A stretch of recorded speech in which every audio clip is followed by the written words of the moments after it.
Sean todas y todos bienvenidos a un nuevo capítulo de Reporte Agrícola, en donde semana a semana le estamos contando lo último de los campos chilenos. Información que por supuesto también puede encontrar en nuestro Instagram, @reporteagrícola, para que nos siga, y también complementándonos siempre con nuestra página web reporteagrícola.cl.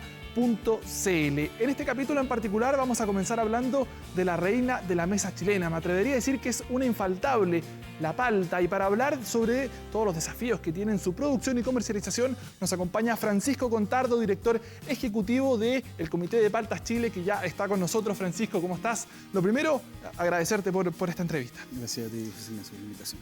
Bueno, partamos explicando un poquito cuál es el propósito que tiene el Comité de Paltas en la industria y también la relación que tienen con los productores también de palta. Claro. Bueno, el Comité de Paltas reúne a los productores y comercializadores o exportadores de esta fruta, representando alrededor del 50-55% de la fruta que se comercializa de la palta chilena, estamos hablando. Y nuestro gran propósito es, por un lado, informar a la sociedad, sea de forma nacional o internacional, todo lo que tiene que ver en torno a la producción y la comercialización de esta fruta. Y en los últimos 4 años estamos completamente dedicados a lo que es sustentabilidad. ¿Cuánto es el impacto económico que tiene la producción de palta en nuestro país? La palta hoy día le genera alrededor de $700 millones de ingresos a Chile. ¿Y la posición que estamos, por ejemplo, frente al extranjero? En términos productivos, nosotros somos el tercer lugar. Estoy hablando netamente de la palta Hass, que es la gran palta que se comercializa alrededor del mundo. El primer lugar es México, que produce alrededor de 2,5 millones de toneladas. Luego viene Perú, que produce alrededor de 550 millones de toneladas. Y nosotros con 155.000 toneladas. ¿Por qué nos va tan bien en Chile? ¿Tenemos algo particular en el territorio cuando hablamos de la producción de palta?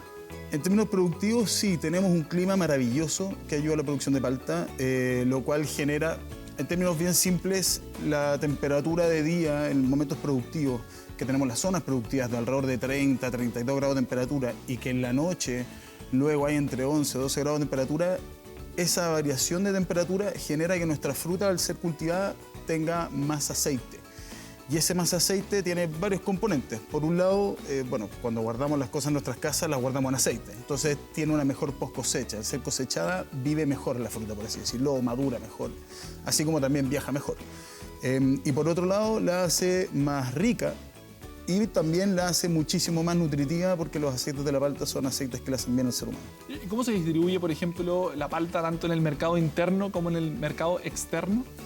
Bueno, en términos de producción y comercialización o exportación, nosotros exportamos alrededor del 50% de la fruta. Es muy particular porque no existe otra fruta en Chile o producida en Chile que se quede tanto en el mercado interno. Al final es un poco lo que tú comentabas antes. Nosotros somos brutalmente fanáticos de la palta en Chile.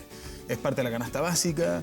Y tenemos una instancia aparte muy entretenida que no existe en otras partes del mundo, que es las 11. Entonces, al final nosotros comemos al desayuno, almuerzo, 11, comida, snack. Estamos constantemente comiendo palta, sumado a que la marraqueta con palta no falta en ningún lugar. Te lo conversaba antes, fuera de cámara. Está esto que ocurre, por ejemplo, cuando la palta sube o cuando se comienza a hablar de la palta peruana. ¿Qué ocurre ahí? ¿Cómo se explica eso, por ejemplo? Lo que pasa es que la producción de palta tiene temporada.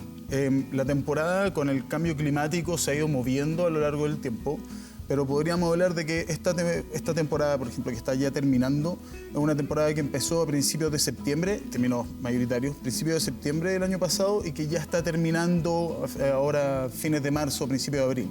Entonces, ¿qué es lo que pasa en ese tiempo? En el periodo en el cual no tenemos fruta, es un periodo donde, por ley de oferta y demanda, hay menos oferta, los precios comienzan a subir, pero llega la fruta mayoritariamente peruana. También llega fruta de México, Colombia también está enviando fruta, pero mayoritariamente es peruana. Es la que más se escucha, digamos, cuando uno va a La Vega, cuando uno va a estos mercados. Es que es la que más te vas a encontrar también, por lo menos por el momento. Pero es distinta.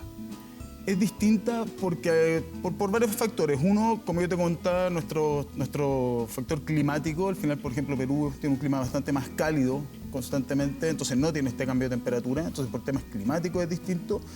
Y también depende mucho de los países la forma o la instancia en las cuales se cosechan y el grado de madurez que se cosecha. La palta, especialmente las paltas Hass, es una fruta que puede ser particular, pero es una fruta que tú no la puedes sacar del árbol y comértela.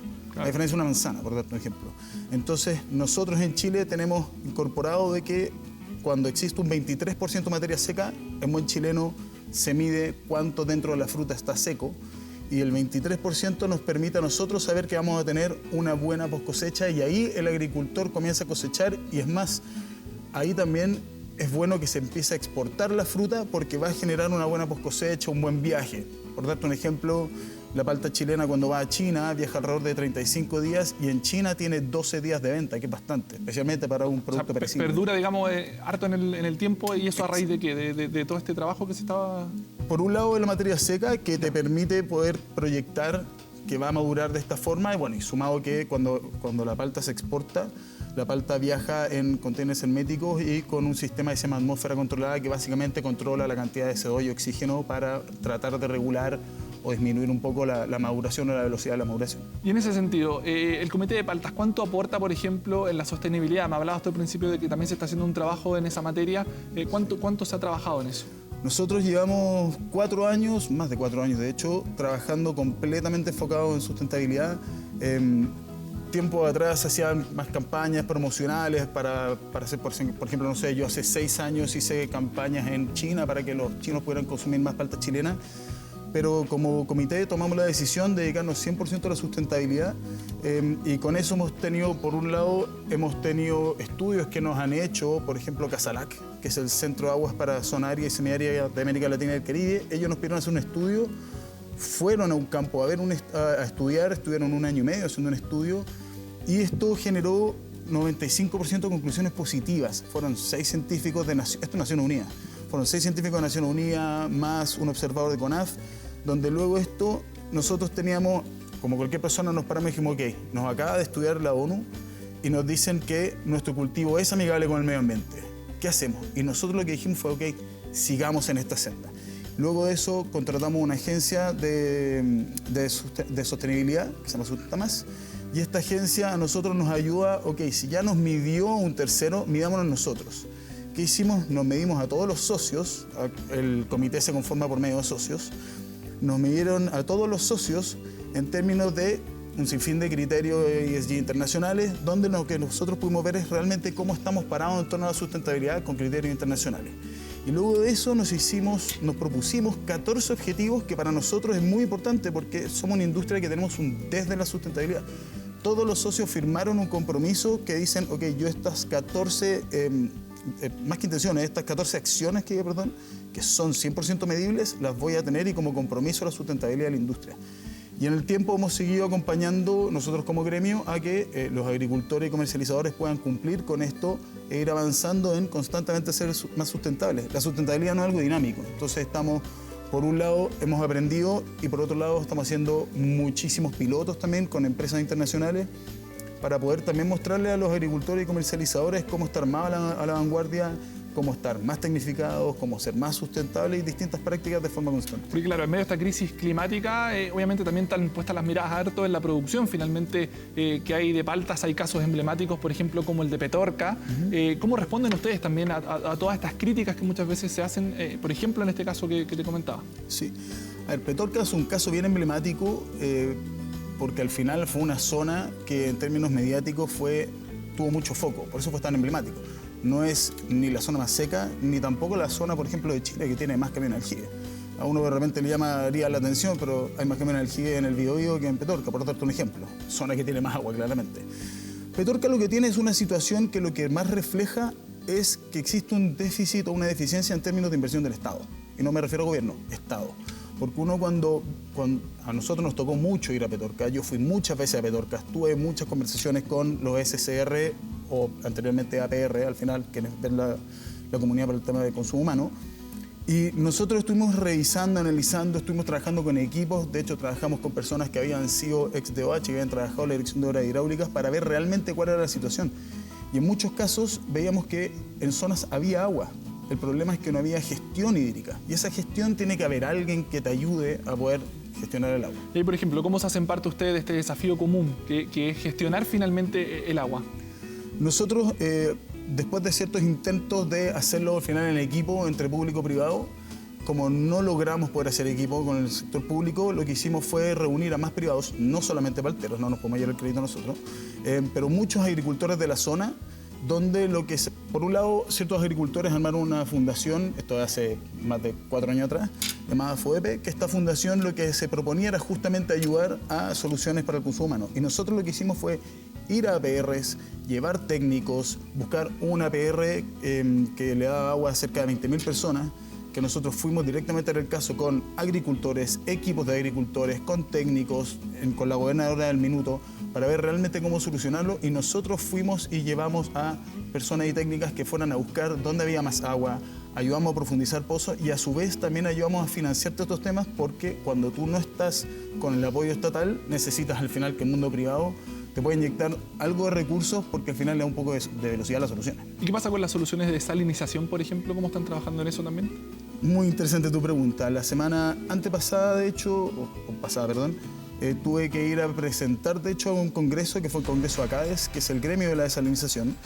Nosotros promovemos la desalinización. Nosotros creemos que es una solución viable, pero para la agricultura tiene una gran condición, que es que tiene que ser multipropósito. Como todos sabemos, Chile tiene la cordillera del mar, básicamente tenemos una pendiente en bajada. Entonces, en términos de costos, lo más costoso no es producir agua desalinizada, lo más costoso es la conducción, que es llevar el agua, que al final es un tema de costo energético.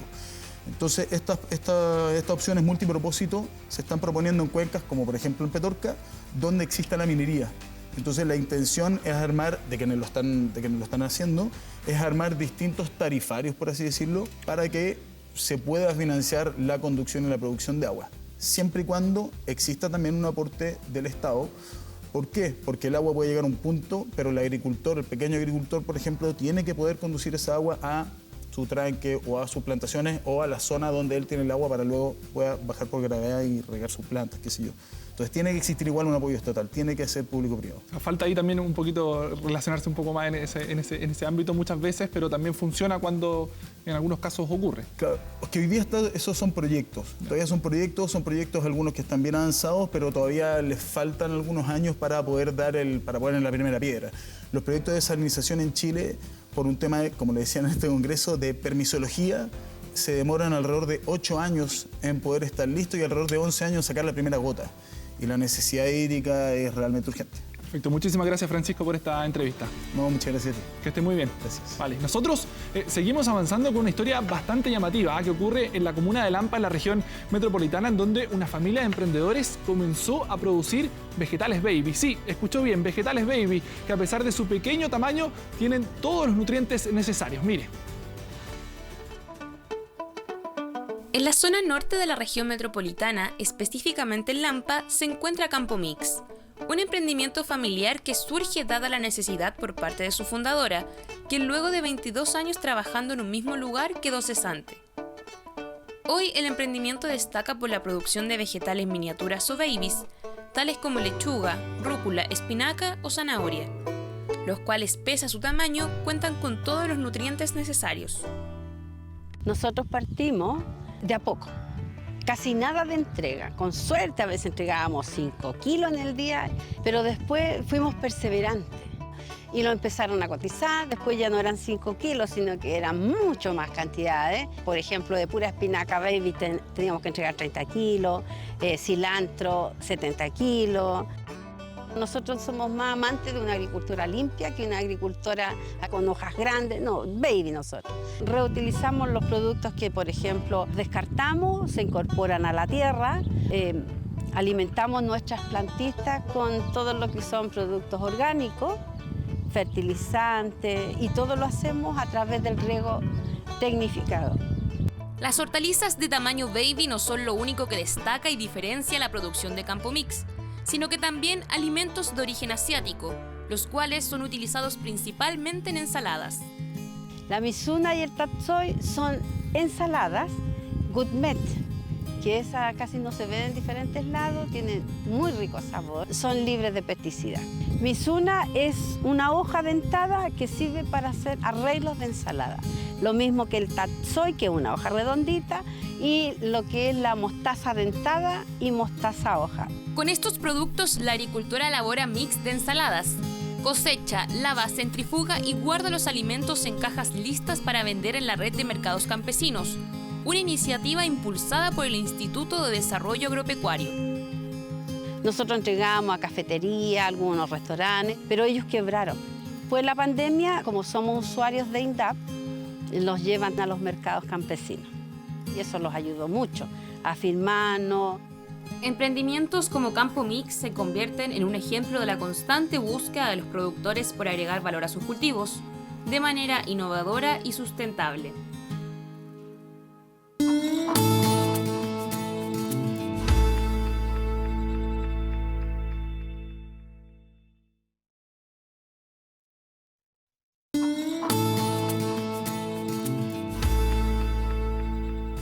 Y ya estamos de vuelta con Reporte Agrícola, donde estamos hablando de la actualidad de los campos chilenos. Pero antes les quiero contar que SQM lleva más de 50 años innovando y desarrollando soluciones esenciales que son usadas como insumos en la industria de la salud, alimentación, tecnología y las energías limpias que mueven al mundo, aportando a la sostenibilidad. SQM Nitratos Yodo, soluciones para el desarrollo humano. Y uno de los desafíos que presenta la agricultura es el uso de microplásticos que podrían estar afectando la inocuidad de los alimentos. Es por eso que los investigadores han comenzado a analizar el impacto que podría generar en los nutrientes de los cultivos y también en la alimentación de los alimentos, que estamos consumiendo. A continuación les invito a ver la siguiente informe.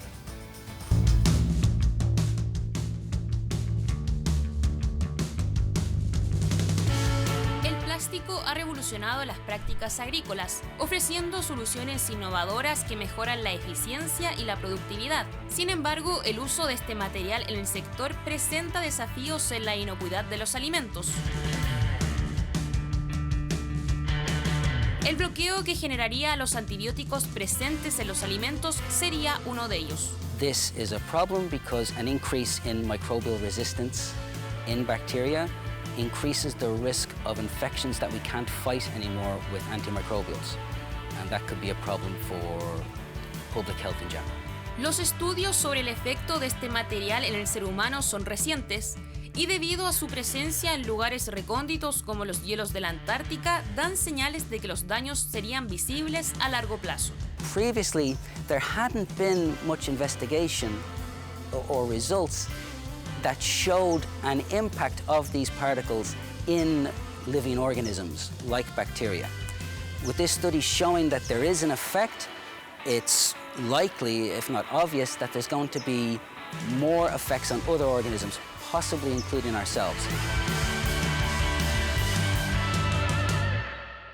There's a lot of uncertainty about what could happen with the presence of these nanoplastics, these new contaminants in the environment. So it's important to do more investigation, like the investigation in the University of Illinois, to better determine what are the risks associated to human health and to the environment of these new contaminants.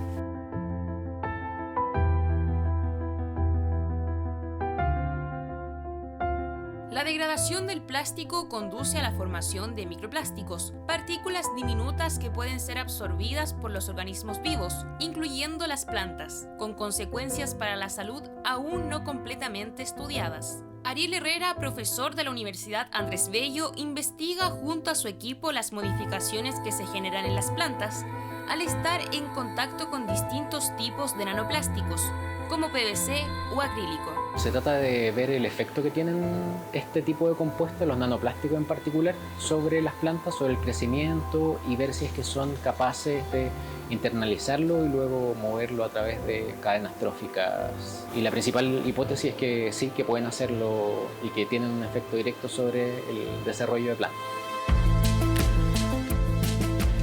La idea es identificar cuáles son los genes o proteínas que cambian su expresión, es decir, que se inducen o que aparecen más en respuesta a este tipo de estrés, como para ver cuáles podrían ser importantes para la respuesta de la planta para tratar de combatir este tipo de contaminación. Gracias a estas investigaciones, el correcto uso y gestión de los plásticos y prácticas sostenibles de vanguardia marcarán la pauta que deberán implementar los productores agrícolas en sus próximos cultivos. Y a continuación los quiero invitar a ver una iniciativa innovadora porque la startup Arcom diseñó salas modulares para que productores alimentarios puedan obtener la resolución sanitaria y de esta manera democratizar la infraestructura de alto estándar también para aquellos agricultores de las zonas rurales. Mire. Una problemática para los pequeños productores de alimentos, como por ejemplo quesos, miel o aceites, es el contar con un espacio apto y salubre para sus elaboraciones. Es por esto que la startup Arcom diseñó salas de procesos modulares, que democratizan el acceso a infraestructura de alto estándar, las cuales permiten que fabricantes en zonas rurales, alejadas o con difícil acceso puedan trabajar sin mayores dificultades. En mi trabajo anterior me di cuenta que había una brecha muy grande entre las grandes industrias y la agricultura familiar campesina. Por lo tanto, buscamos la forma de poder entregarles una sala de proceso lista que les permitiera escalar sus negocios. Cleanbox son salas de proceso modulares que cuentan con todo lo necesario para que un productor de alimento pueda obtener la resolución sanitaria, formalizarse e ingresar al mercado formal. Estas salas cuentan, entre otras cosas, con techo, puerta, piso y muros lavables, así como también áreas separadas y la iluminación que requieren infraestructuras de este tipo.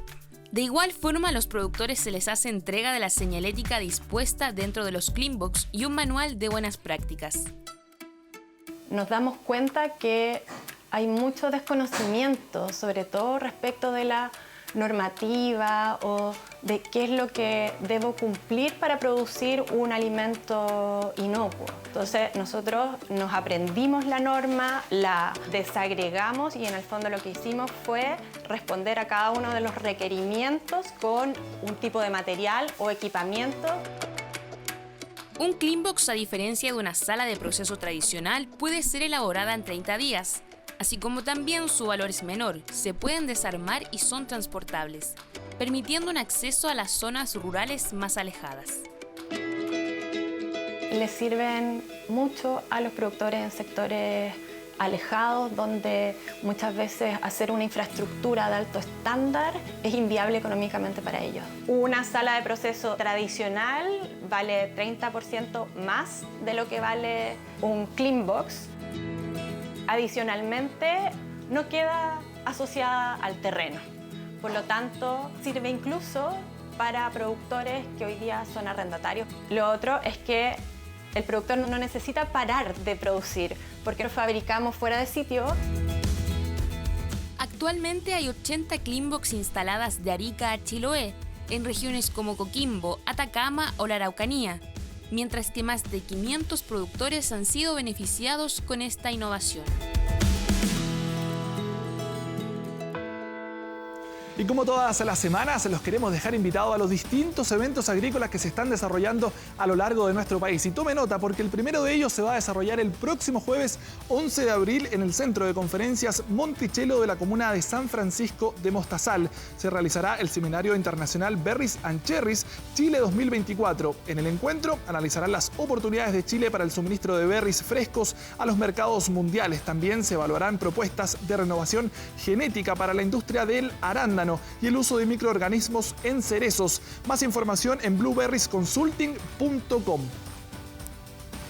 Y el próximo evento, tome nota también porque se desarrollará el 16 y 17 y 18 de abril en Espacio Riesco. Se llevará a cabo, como les comentaba, la tercera Feria Internacional de Packing y su cadena de valor Circle Pack.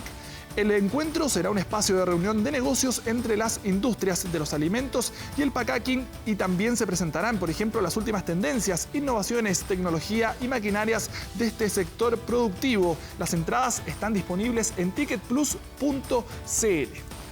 Y el siguiente evento va a ser el jueves 18 de abril y será en el Hotel W a las 10 horas. Se lanzará la certificación de agricultura regenerativa. Este enfoque se basa en enriquecer la tierra de forma natural mediante un conjunto de buenas prácticas agrícolas, ganaderas, silvícolas, fundamentadas en el conocimiento de los procesos naturales. Si quieren más información, al fono +569 9743 6257. Repetimos el fono +569 9743 6257, y la información también está disponible en nuestra plataforma reporteagrícola.cl.